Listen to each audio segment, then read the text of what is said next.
Pabayaan na lang natin sila. Ito. Pwede yan. Totoo yan. Totoo yan eh.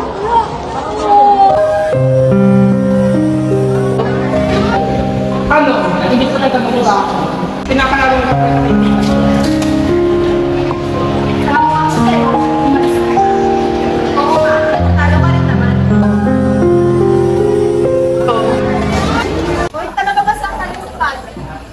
Wala ka namang chance eh.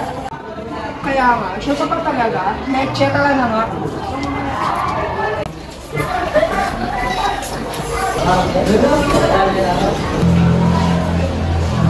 Uy! Uy! Uy! Kanyabo!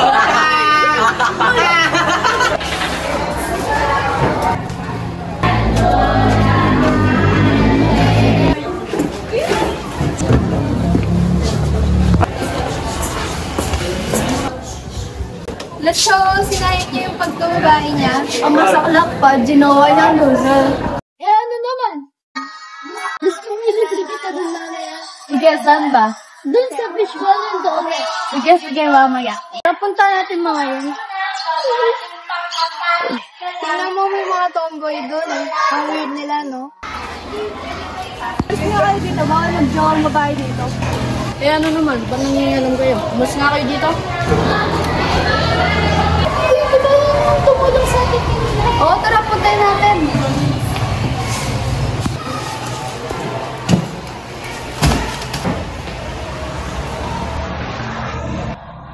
Hindi ba ikaw yung tumusahan kanina? Salamat sa pagtulong. Hindi mo kami tulungan, lalo kami maapit. Okay lang yun, basta mag-ingat kayo sa susunod. Sabi! Kamusta ka na? Kamusta ka na? Alam mo, yan ang ginagawa sa kanya. Eh, sino naman yun? Hindi yung mga tagot-tanggol mo, mga tomboy. Ano naman? Okay ka lang?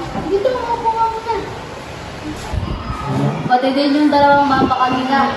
Dati nila akong pinupuli bago pa kami naman napuluyan. Uy! Uy! Uy! Kanyabo!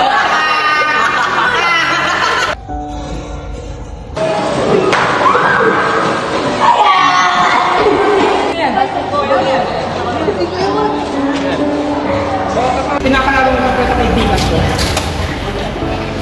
Tama ako sa'yo, umalis ka. Oo nga, natatalo ka rin naman. Let's show sinayang niya yung pagkababae niya. Ang masaklak pa, ginawa niyang loser. Alam mo may mga tomboy doon. Ang weird nila, no? Kasi nga kayo dito, baka nag-jowa ang babae dito.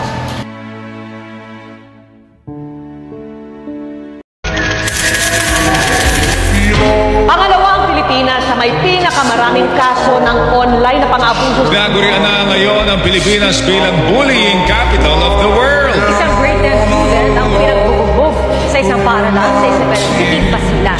Ang mitya ng krimen, madalas na pambubuli umano ng biktima.